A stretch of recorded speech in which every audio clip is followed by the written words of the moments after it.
టీజీఎఫ్ఏ తెలంగాణ గద్ద film awards ఎంతో ఘనంగా జరిగింది హైటెక్స్లో.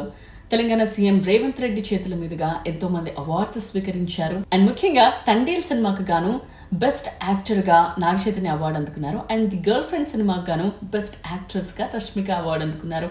అలాగే రాజు వెడ్స్ రాంబాయ్ సినిమాకు బెస్ట్ మూవీగా అవార్డు దక్కింది.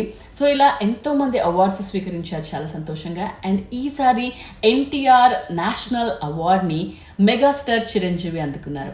అండ్ ఈ అవార్డు అందుకున్న సందర్భంగా తెలంగాణ సర్కార్ని, తెలంగాణ గవర్నమెంట్ని, సీఎం రేవంత్ని పొగుడుతూనే ఇటు ఏపీ గవర్నమెంట్ ఇలాంటి అవార్డులు ఇవ్వడంలో, ఇలా యాక్టర్స్ని సత్కరించడంలో కాస్త వెనకంచులో ఉందేమో అనిపిస్తోంది అంటూ ఏపీ సీఎం నారా చంద్రబాబు నాయుడుకి ఆయన ఒక రిక్వెస్ట్ కూడా చేశారు.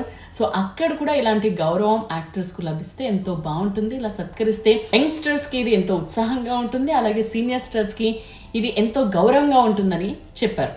మన పక్క రాష్ట్రం అయినటువంటి మన తెలుగు రాష్ట్రం ఈ కళాకారుల పట్ల, ఈ సినిమాల పట్ల వాళ్ళని ఉత్సాహపరిచే దాని విధానంలో కొంచెం వెనకంజ వేస్తే ఉందనుకుంటున్నాను. కాబట్టి సినిమా వాళ్ళకి అతి దగ్గరగా ఉన్నటువంటి ముఖ్యమంత్రి గారు నారా చంద్రబాబు నాయుడు గారు, ఆయన కూడా దీన్ని ఇన్స్పిరేషన్గా తీసుకుని మరింత ప్రోత్సహిస్తే కనుక మీరు ఇచ్చే ఉత్సాహంతో ఎంతోమంది యంగ్స్టర్స్ ఈ రోజున మరిన్ని సినిమాలు చేస్తారు. ఆ సినిమా రెవెన్యూ కూడా మనకి కంట్రిబ్యూట్ అవుతుంది మన స్టేట్ ఎకానమీకి.